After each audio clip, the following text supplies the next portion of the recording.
السلام عليكم ورحمة الله وبركاته. كسر دوادا أحلام كوكل maanta waxaan sameynaynaa buskud yar oo aad u fudud oo timir leh wakaas halkan waxaan ku haystaa 2 qaado oo sonkor ah 2 xabo oo ukun ah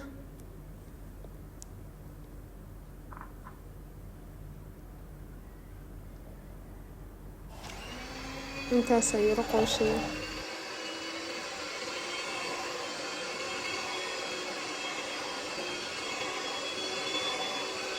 يمكن waxaan ku daray 2 qaado oo ah caano boore ama caanaha qalalan in yar oo vanilla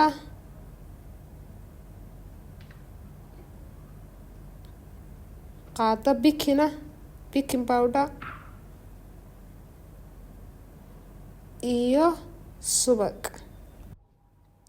subag waxa weeyaan bakeeriga haafkiisa saliidda ku samaysan kartaa laakiin subaga ayaa ka wanaagsan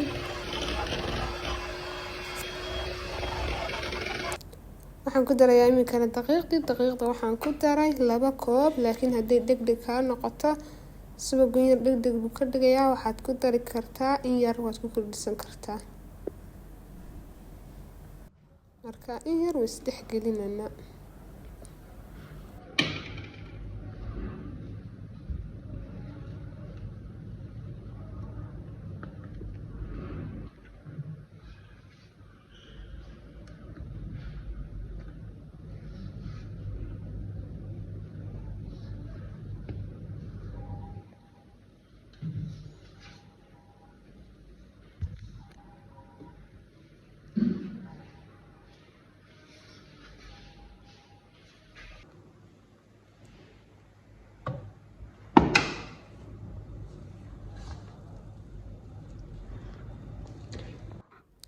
sida inoo soo baxday markaan si fiican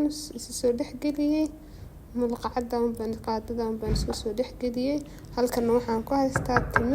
timirtaan halkan ku haystaa waa ilaa 25 xabo waxaan ku darayaa qaado ah subag intaas aan isku xashiyaa waa timirtaan dhexda ka gashan lahayn biskudka si fiican waa inaad xashtaa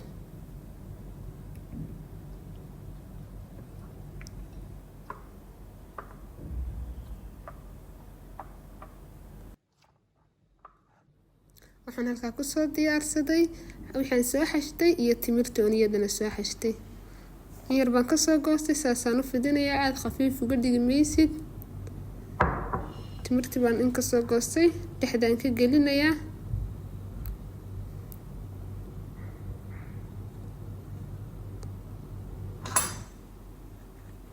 saasaan yaro oranayaa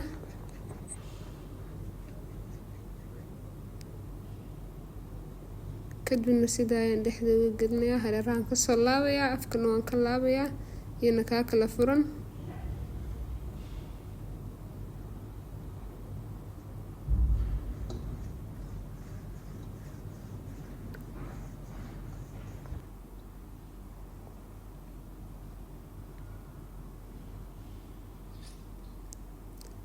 markaad jarisidna sidaas aad u jaraysaa fargeetada ayaad ku qiyaasanaysaa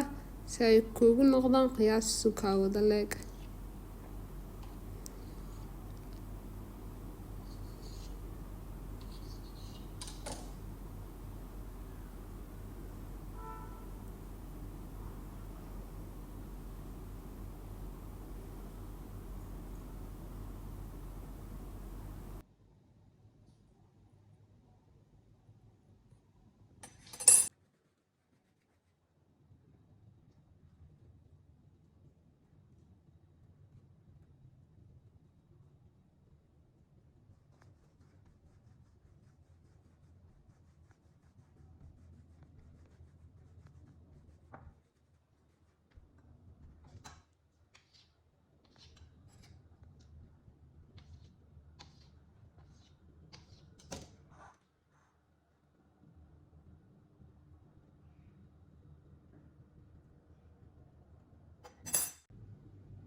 waa kaa markii aan soo dhameeyay halkaasaan kusoo wada diyaarsaday. Iminka ayaynu ofinka gelin doonaa. Ofinkana wuxuu qaatay ilaa 15 daqiiqo.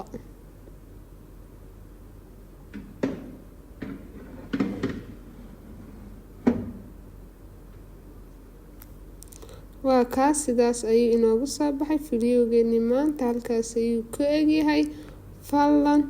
subscribe and like. Dhammaantiin aad iyo aad baad mahadsantihiin.